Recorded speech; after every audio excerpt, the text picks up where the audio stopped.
Good.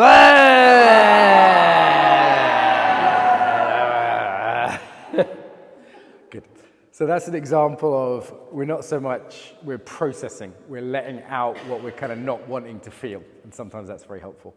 But we've got to be a bit careful because as well as processing, we're also practicing. So if we practiced, say, rage all the time, that would be great, wouldn't it? Yeah, so you're always processing and practicing. This is a little advanced, but yeah, there's two things. Okay, so what I want to talk about was industrialization. This is the context we're trying to get embodied in. So my name's Mark, I'm an alcoholic, no, I'm an embodiment teacher, and I only have a job because of what I'm going to say next, yeah? So why do I have a job? It's because people are cut off from their bodies. So people came this morning and said, I want to get in touch with myself, whether just personally or as a coach or whatever. So we have a certain context that cuts us off from ourselves, yeah? It's complex and multi-sided, but the basic frame is we are encouraged to treat ourselves like machines. People even say, like, the brain's a computer. No, it's not. That's a metaphor at best. It's not even a good metaphor. Yeah. People in the gym, they'll talk about the body as a machine. But previous to that, the idea was the body was a devil. So it was the body is sinful and must be punished. Anyone Catholic? Anyone from a Catholic country? Very popular. The Buddhists have their own version of that actually, though, as well. So it's the body is like shit. The body is sort of dirt. You'll find that, or the body is illusion. You'll find in Hinduism. So the sort of traditional religious view was the body is this sort of sinful animal that needs to be controlled. The metaphor was something like a wild horse. And there's some truth in that. I mean, you're not like a dog who humps the leg of everyone you find attractive, right? I mean, the Greeks weren't totally wrong when they said we need to control ourselves, right? They were half right. We do need to learn to manage our desires and, not overeat or, not be... we might not say lust is a sin, but we do understand that we can cause harm with our sexuality, for example. I've been there. It definitely was an issue for me at one point, quite seriously. Not criminally, but enough that it made some chaos, let's say. And it was really good for me to sort that out. In the same way I was an alcoholic, and it was good for me to sort that out. So we need to learn control. And we have this idea of controlling the body. Now, again, a 2-year-old doesn't have that. So a 2-year-old just shits on the floor and pukes, and a baby or whatever, a 1-year-old certainly does, yeah?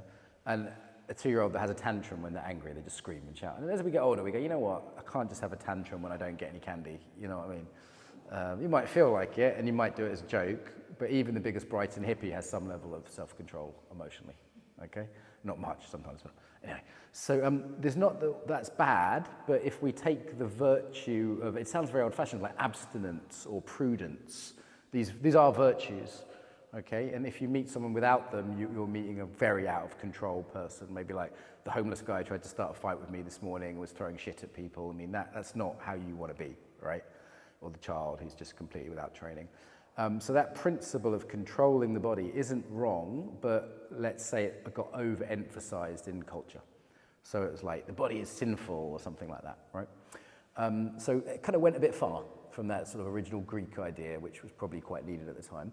And we replaced it with a related paradigm, which is the body as machine. So industrial culture came along, we naturally started to think of ourselves as machines, that was the paradigm of the world. How are you not a machine? Because let's see if this way of thinking about ourselves is accurate or inaccurate. In some ways it makes sense, right? We have a mechanistic element, this is a lever on some level, right? So it's not total bonkers, it's not completely, crap in, crap out, that's a machine thing. I have fuel when I eat, this is a machine analogy. It's not totally wrong to think of calories as fuel, But why are we not machines? Where does the analogy fall down? So machines don't have emotions, okay? So they don't even have subjectivity, actually. So unless we're really philosophical, I haven't got my iPhone, it's being recorded, but my iPhone doesn't have like a feeling about how I use it. It's not like, can you hold me more softly, please? So unless we get really deep and philosophical, most of us would agree that machines don't have a subjectivity at all. They don't have an internality at all. Okay, this is why we can move a cup, but if I were to move you without asking, that would not be okay, because the cup is an object, you are a subject. You are not a passive thing that can be done to. There is a strong ethical implication to reducing people to objects. you see where I'm getting at here? So objectification and violence go together. Treating someone, as Kant would have said, a means to an end rather than an end in themselves. That's a Kantian ethics. So very important that we understand that a cup is a means to an end. I can use it, I can take it apart, I can drink from it, I can recycle it. I would need at best consent to do those things with you. Make sense? I can't violate you, I can't bite you, again without consent, because you have subjectivity. So a machine doesn't have subjectivity, and there's a profound difference.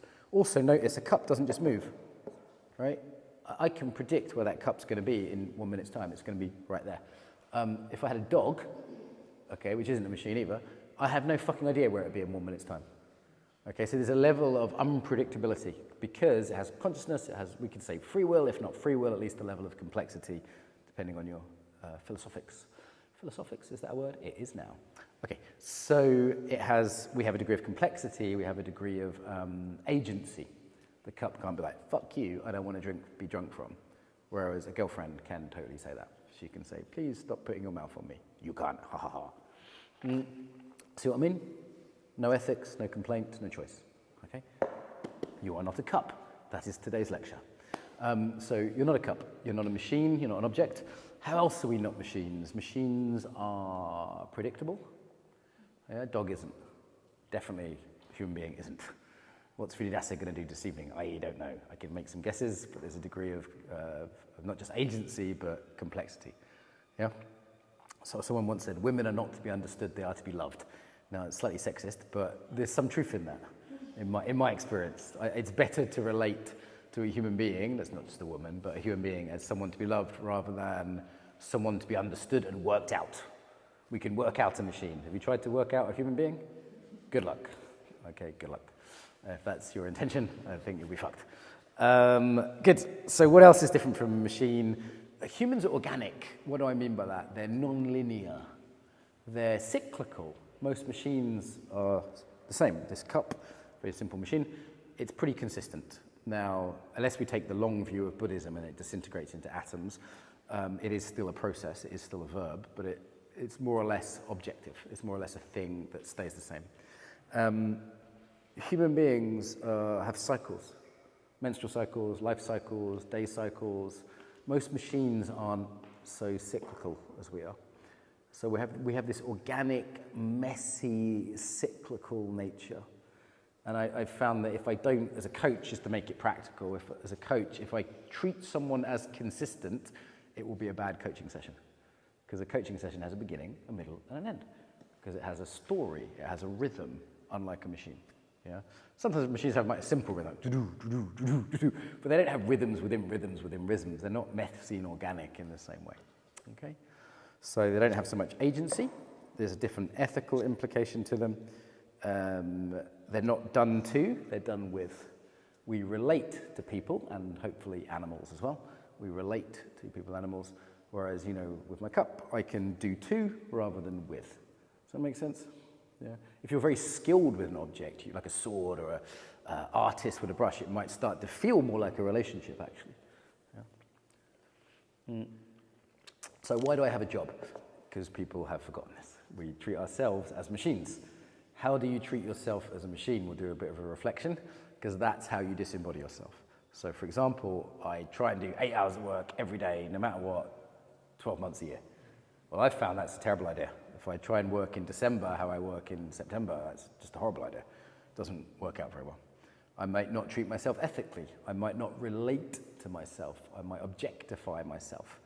People talk about sexual objectification, but actually the biggest form of objectification we experience is from ourselves. It's from our doing to ourselves, rather than, how do I feel? What's my subjectivity? What's my flow? What's my rhythm? What's my organic, unpredictable, poetic messiness that just came out of nowhere? Yeah, that's doing with myself.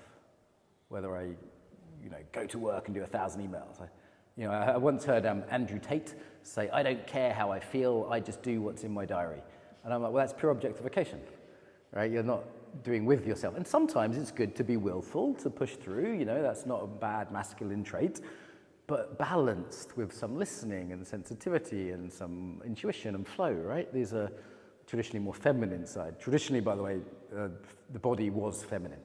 So if you're a man, you have another disembodying trait, which was the body was considered girly, messy, because women have periods and children. Ew, you know, it's like there was a sort of separation from that.